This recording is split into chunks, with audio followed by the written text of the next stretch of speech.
It's a great honor to introduce our North Carolina State Treasurer, Dale Folwell. Folwell was a 4-term member of the North Carolina House of Representatives, including 2 years as Speaker Pro Tem. During that time, he sponsored 29 major pieces of legislation enacted with bipartisan support. Most recently, he was Assistant Secretary of Commerce with the Division of Employment Security, where he took the most broken unemployment system in the United States and turned it into a national leader in debt repayment, quality, and customer service. We're excited to have State Treasurer Dale Folwell here to speak with us today. Please join me in welcoming him. Somebody asked me this morning if I'm going to give you some gloom and despair, and I said, no, I distribute it. So anyway, it's really great to be with you. Speaker Moore, thank you for those remarks, and it's always great to be with Civitas, and especially last night. It's amazing that no matter how long you're in this business or how old you are, that you can listen to the great speakers like you had last night and always learn something.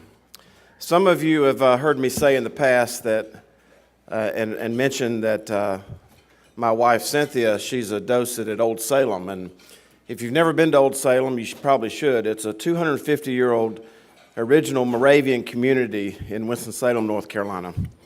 In addition to that, she's an artist and a musician, and the reason that I begin my remarks with thinking of her is that I never want you to forget the impact that spouses have on these public servants. No matter if they're a city council person, a county commissioner, a school board member, speaker, it's really the spouses and the families. They're also public servants also. So if you're a spouse of a public servant, let's give you a round of applause this morning.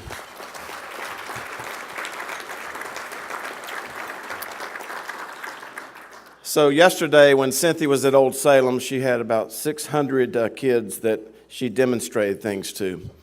And the reason that I mention that is that every time that she does something, because she's also a musician and an artist, you can see it or you can hear it. I work on the invisible. I work on the things you can't see and hear, and people typically don't wake up thinking about in the mornings until something goes wrong. I had the honor a few years ago of working on the workers' comp reform of North Carolina. That's something that people don't wake up and think about in the morning unless you're Goodyear Tire and Rubber Company in Fayetteville. That plant, when we started working on workers' comp reform, had to manufacture 3,000 tires per day to pay the workers' comp premium per day. That was one of the invisible things that Speaker Moore and President Berger and all these legislators have worked on over the last 8 years. These invisible things that were negatively afflicting our North Carolina economy. So what are the invisible things that I'm working on that people don't wake up thinking about in the morning? North Carolina's coveted AAA bond rating. And it doesn't matter what you call yourself or what part of this state you're from or what gender or race you are or all the other things that separate and divide our society right now. One thing, at least one thing that everybody agrees on is that any time that you can borrow money and pay less for it, that's more money for the university systems. That's more money for criminal justice. That's more money for public roads and all the other core functions of our state government. So the AAA bond rating is very important, and next week I'll be making my first visit to New York as the treasurer of North Carolina. You know, most treasurers go to New York quite often, but I've been in office 15 months, and this is the first time that I've gone. And the reason is that our life at the treasurer's office is very much like yoga. You know, you pay attention to your mat and you breathe, because most of the problems that we face in the treasurer's office are right here on our own mat, not in New York City. So the first year as treasurer has been quite interesting. We were able to reaffirm the AAA bond rating, mainly due to the financial strength of North Carolina's economy right now, as well as our balance sheet. None of those things happened automatically. They happened because of the policies that Speaker Moore put into place over the last 8 years. So the AAA bond rating is important because last year we refinanced the state debt. Now I'm getting ready to talk in billions and millions of dollars, and just want you to relax and understand that everything that I talk about relates back to something to you that's in your life, but it has less zeros involved. Refinancing the state debt is no different than you refinancing your house, except in our case, we saved $121 million in interest just by refinancing the state debt. That was a very important thing.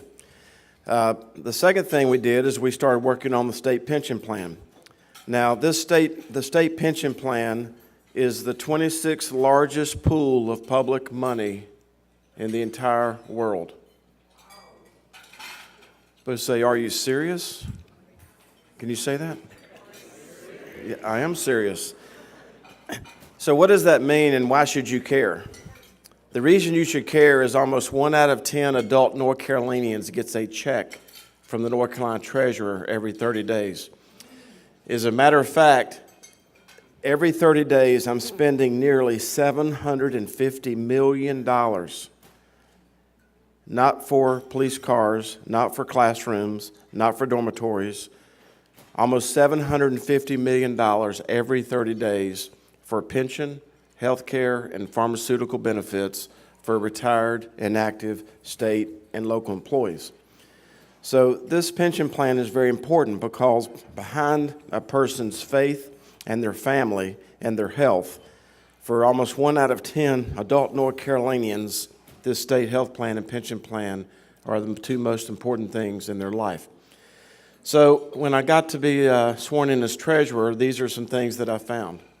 Number one is the state had been paying the previous year nearly $700 million to Wall Street in the form of Wall Street fees. Now, what does $700 million mean? $700 million has gone from 50 to $700 million in 16 years. As a matter of fact, in fiscal year 2016, this $90 billion pension plan at that time almost paid as much in fees as it earned. That's a big problem when you're paying out over $500 million just for pension benefits every 30 days. So we set about to cut the Wall Street fees, and last year we cut Wall Street fees by $73 million. Now,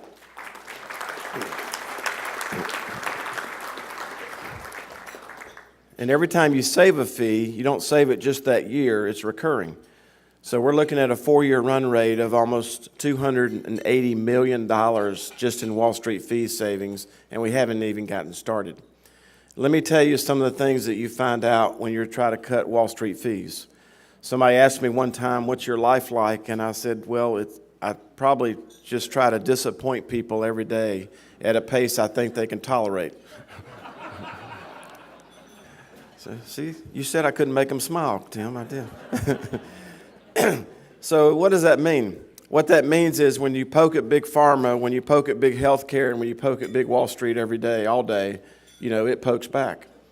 So on the Wall Street fees, for example, we not only have this pension plan, which is nearly $100 billion, we also, on the first floor of our building, have a 401k, 403b, 457 plan, which has more enrollees in it than any plan of its type in the United States. That's about $11 billion. We literally had a money manager who was managing money for us on the second floor, also managing money for us on the first floor, who wasn't giving us the breakpoint difference of the totality of that relationship.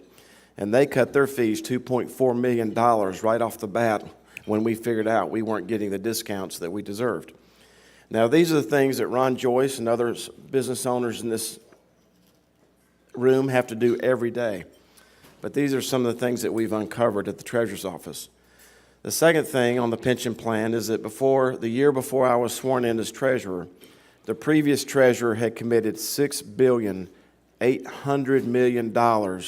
into mostly alternative investments that are locked up for 12 to 14 years at a fee schedule, some of which is 1.5% to manage it every year and 20% of the profit. Sometimes I get criticized for saying this, but it doesn't stop me from saying it. When you put money in certain types of these investments, you no longer own them, they own you. Because they're structured in a way that the general partner of these hedge funds and these alternative investments, even though it's all of your money and all of North Carolina's money, they have complete control of this over a long, long period of time. You may have read in Business Week, and I'm only mentioning this to you because it was in Business Week, when I was sworn in as treasurer, they had all these meetings set up for me, and I said, I want 176 meetings with everyone who manages the public purse of North Carolina, and I'm going to ask them 4 basic North Carolina questions. Who are you, where are you, how good are you, and how much are we paying you? So I started at the top with the biggest person, not only for North Carolina, but he's the biggest money manager in the entire world. His firm manages $6 trillion. So 8 minutes into our conversation, he interrupted what we were talking about, and he said, Mr. Treasurer, he said, I read that you used to be a garbage collector and a motorcycle mechanic and had this extensive blue-collar career. He said, I don't know if I believe all that. I said, okay. He said, so I'd like to give you a test. I said, okay. He said, if you know so much about things like this, can you tell me where you put the gasoline in a 51 Cadillac coupe? I said, in the tail light. Do I need to waste any more of our time explaining which tail light, or can you figure that part out? He said, congratulations, Mr. Treasurer. He said, you're the first person in the world who's ever successfully answered that question, and you passed my test. I said, sir, we have 48 seconds left on this phone call, and I want there to be no misunderstanding that even though we might talk with an accent, we don't think with one.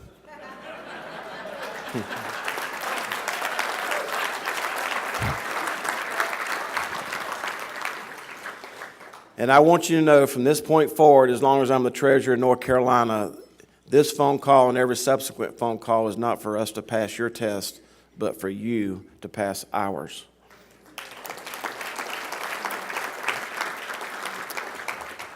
Why do I mention that? Because every time I say it, it makes me feel good. And every public servant in this room knows that every day, sometimes you just got to do something that makes yourself feel good. But more importantly to you this morning, it's an indication of what I found since I've been the treasurer, and that is that the Treasurer's Office in North Carolina has been signing other people's contracts, not yours. They've been signing Big Pharma's contracts and not yours. Big Healthcare's contracts and not yours. Big Wall Street contracts and not yours. And as keepers of your public purse and your public wallet, we're not going to be a part of that anymore. The state health plan is something I want to kind of start talking about now. So this pension plan is one of the 5 best funded pension plans in the United States. The state health plan, according to Pew Research, is one of the most 5 bankrupt health plans in the United States, or insolvent. So you should be asking yourself right now, how could the treasurer, who has responsibility for the health plan and the pension plan, be reporting that one is one of the 5 best and one's one of the 5 worst? And my answer to you, and will always be, it's not emotional and it's not political, it's mathematical. For 40 years, promises were made to state employees for a long period of that time, after 5 years and 1 day, to be eligible for lifetime health care at a certain point of their life. And no money was ever put aside for that purpose. Now, what does that mean, that report I just showed? This is the actuarial report that shows that this liability is $36 billion. Now, why should you care about that? Well, you might not. You may not be on the state health plan or even know of anybody on the state health plan. You might wake up every morning thinking about universities, community colleges, public education, criminal justice, and all the zoo, the ports, the parks, and all the other core functions of our state government. I'll repeat what Bill Gates said 7 years ago. The single biggest threat to public education over the next few decades. Now think how you would finish that sentence. The single biggest threat is how states fund, account for, and deal with the unfunded pension and health care liabilities of public service workers. This is a big deal, and it's not happening because I'm the treasurer. It's happening mathematically. So what are we doing about a $36 billion health care liability? A friend of mine over the last 2 months was inducted into the Davidson College Sports Hall of Fame. Now, my friend David, who attended Davidson College, is 5'7", 155 pounds. He was an all-Southern Conference defensive back on the football team. Now that you should say, are you serious? So I asked David one time, I said, David, what were you thinking when a 220-pound running back broke the line of scrimmage and you were the only one between them and the goal line? He said, I remember what my dad, Roby, always told me. He said, son, if I were your size, I think I'd focus on the ankles. So what we do with the help of Robert, who's my executive assistant right now, and Powell Baggett, whose dad's here, and many other people that work at the state treasurer's office, what we do every day is we focus on the ankles. So let's get back to how we're going to resolve a $35 billion unfunded health care liability. Number one, I've asked the General Assembly to pass a solvency fund. This will be the first of its type in the country. It passed the House unanimously in the long session, and we're trying to get it through the Senate. What does the solvency fund do? It just allows that at the legislature's discretion that any savings that we have in the treasurer's office that we can put in this bucket called the solvency fund so that we can prove to the rating agencies that we are going to lead the country out of these unfunded liabilities, and we just not talk about it, we're actually doing something about it. The other thing that we're going to do is we're going to turn these 750,000 participants in this state health plan into watchdogs. Now, let me tell you what 750,000 participants means. You saw a recent announcement, John Fund obviously may have even reported on this, of how Berkshire Hathaway, Amazon, and J.P. Morgan were going to combine their buying power and drive out the cost of health care collectively. The state health plan of North Carolina is as large as the domestic employment base of Amazon, Berkshire Hathaway, and J.P. Morgan combined. This is a huge health plan. We are the largest purchaser of health care in North Carolina. We're the largest purchaser of pharmaceuticals in North Carolina. And our only shot at resolving this is to turn these participants into watchdogs. Because no matter how smart you are or where you live in this state, there's not a person in this room or a person in this state who consumes health care. It consumes you. You don't consume it. It consumes you. It's the only thing in your life. Think about the last tank of gas you bought, the clothes you're wearing, or whatever it is you've purchased over the last 24 hours. It's the only thing in your life that even after you purchase it, you don't know the value and the price of what you got or what you paid. So the first thing we're doing is we're redesigning the state health plan card. So for 40 years, this health plan card on the front of it had Blue Cross Blue Shield of North Carolina. They're a sponsor of this event, and they're represented here today. Blue Cross Blue Shield has never been the insurer for the state health plan. They've always been the third-party administrator. So one way of turning these participants into watchdogs is to change the card, which we've just recently done. It now says your state health plan paid for by you and taxpayers like you. If we can get these participants to think about this the same way they think about one of these, we've got a shot at curing this $37 billion unfunded liability.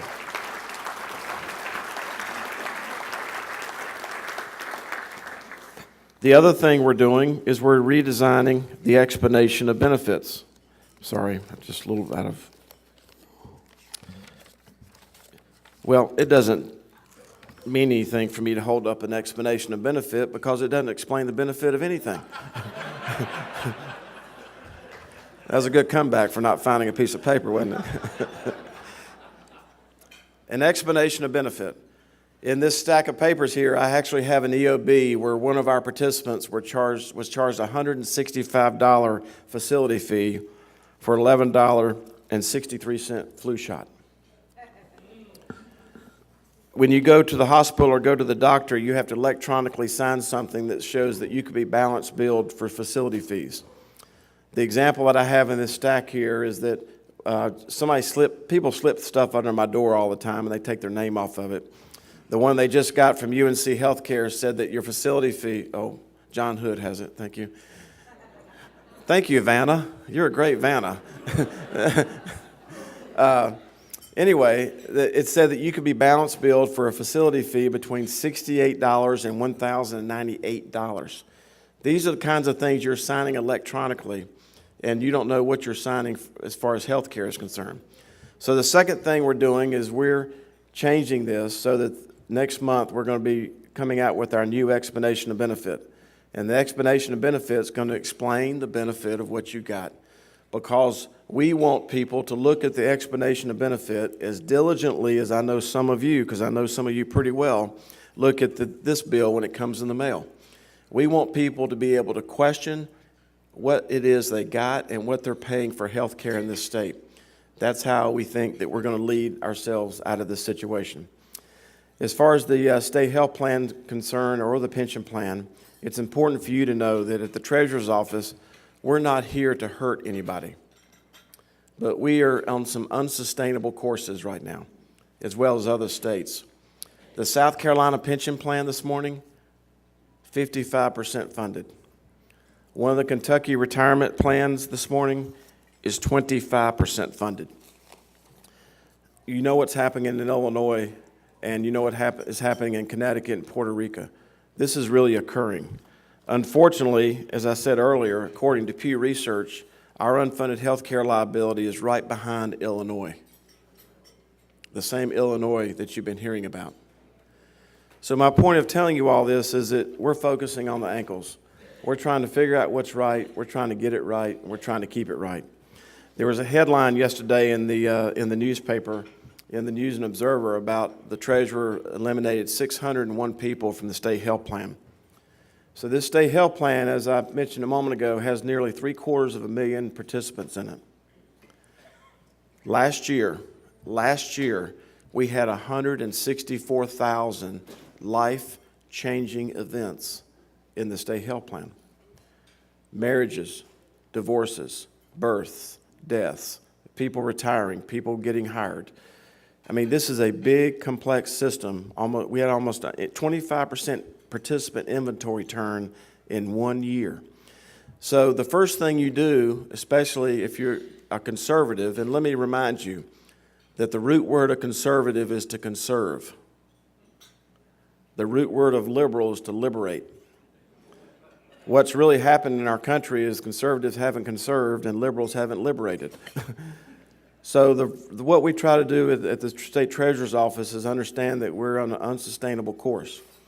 And as far as these plans are concerned, we're trying to keep them in check. And the reason is it's very important for the future of our state, because it's the single biggest budget item, not only for the university system, the community college system, but in the appropriation system. I'll tell you that it's been quite an honor to serve as your state treasurer for the first 14 months. We're trying to figure out 16 months. We're trying to figure out what's right. We're trying to get it right on behalf of the citizens of North Carolina. I lost my train of thought a moment ago. I was talking about the front page headline from the News and Observer about us cutting 601 people off the state health plan. We had a person who wrote in and said, "You got me. I hadn't been married to that person in 10 years. That's what's happening when you have a plan of this size that's never had an enrollment audit. Next week, you're probably going to see some other news. Almost every month, I'm trying to get a grand jury seated to prosecute somebody who was taking money out of these plans that didn't deserve it. The one you're probably going to hear about next week, is a person who's been using their parents' pension checks since the turn of the century, and that parent's been deceased. The fact is that any time that we find anyone that's taking money out of this pension plan or these health plans, whether you're a provider or a participant or a beneficiary, and you're taking money that doesn't belong to you, we're going to prosecute you at the Treasurer's Office to the fullest extent of the law.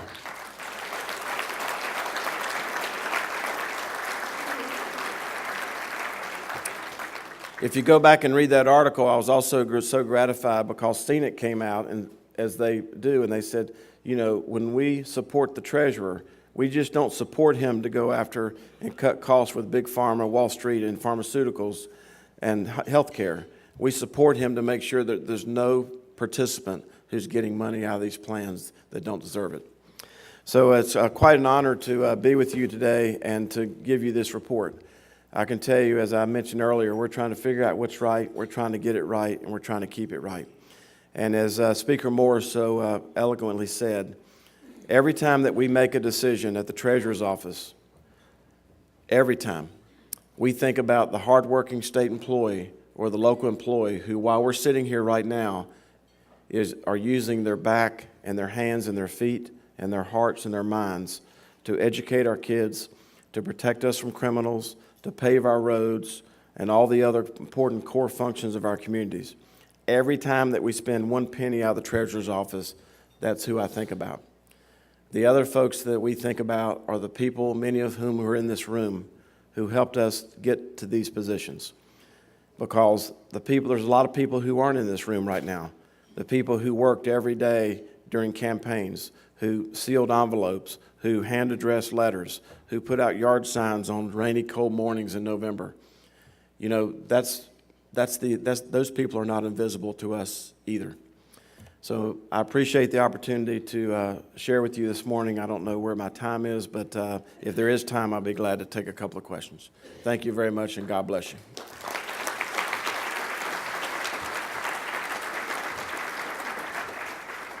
I think we've got time for about 2 or 3 questions to the treasurers. We've got one right over here. Fire away, sir. Keep it, rated G. It's a family event. Regarding the health care plan and the third-party administrator fees, what percentage do they charge, and do you have room on that front as you did with the pension funds? Well, we got a person here who can answer that. No, just kidding. I won't put him on the spot, but I just did. We just renewed that contract for another 5 years. It was obviously a very competitive contract, but our third-party administrator, which is Blue Cross Blue Shield, charges us about $81 million a year to manage a $4 billion pension plan. So if you look at it nationally, those are very competitive rates. But the point is, that's not where the juice is. The juice is when somebody's charging us to remove 2 gallbladders from the same individual. I know how... That was different than Are You Serious? But and where we're partnering with Blue Cross Blue Shield because they have a commercial underwriting business is we're trying to cut out waste, fraud, and abuse. We're trying to redesign the explanation of benefit. We're trying to better understand these codes. There's not a person in this room, no matter how smart you are, that when you get medical services in this state, you get a bill from the provider, and you get an explanation of benefit from your insurer, whoever that happens to be, or a third-party administrator. And then you have all these CPT codes that are supposed to kind of reconcile all this. No one in this room can take that bill, that EOB, and look at those codes and figure out what they got or what they paid for it. I have an example in my office of a out-of-state hospital who charged a state health plan a $40,000 facility fee. Now, what is that? That's where somebody just decided to put everything in this bucket called a facility fee, and they sent a bill in. So we're working really closely with Blue Cross Blue Shield, our third-party administrator, and I would love to have the opportunity to lower those fees on behalf of the taxpayers in North Carolina. We've got time for one more question. Okay. Yes, sir. I appreciate your honesty and the fact that you're going to go after these third-party administrator. I actually had a heart stent 2 months ago at one of the leading institutions here in North Carolina, and I'm covered under the Blue Cross Blue Shield on both plans. I got a facilities charge for 75 minutes, or excuse me, less than 60 minutes. It was about 45 minutes in the facility. $38,000 facility fee. I don't even have the doctor's fees and all the other things yet. And I'm still waiting on an EOB, and the ones that I've gotten, I can't make any sense out of either. So I really appreciate your initiative to go after that, because I'm trying to make sense of this to find out what I'm actually going to have to pay, and I still don't know 2.5 months later. So thank you very much. Well, thank you. Let me clarify one thing. We have a great relationship with our third-party administrator. We collect together are going after the providers who are charging these things. So let me clarify that. This is literally, this is a MRI of a person's brain when they're faced with issues associated with healthcare expenditures or finance. This is real. And people are sick and tired of, you know, as Popeye once said, some of you are old enough to remember that, I can't stand it because I can't stand it no more. People don't even open up the EOBs. They're so, because who opens a piece of mail in this room when you think it's going to make you feel dumber than you did before you opened it? That's why we're working so hard to redesign the EOB, because we think that's our only shot at kind of correcting this issue. But it's not going to be easy. It's going to be very painful. You know, we had a lot of scripture in our two speeches last night. But you know, Lieutenant Governor Forrest kept talking about the light. You know, some of these providers aren't going to like the light, or we're shining on this. But we don't have a choice. We are spending more money in the state health plan this year than is appropriated to the entire university system, all campuses combined. We are spending more money in the state health plan this year than is appropriated to justice and public safety combined. This is a serious matter, and we are very serious about solving it. And when I go to New York to try to reaffirm North Carolina's AAA bond rating, this is a very important issue for them. Thank you for your time, Civitas. Thank you for having me, and God bless you.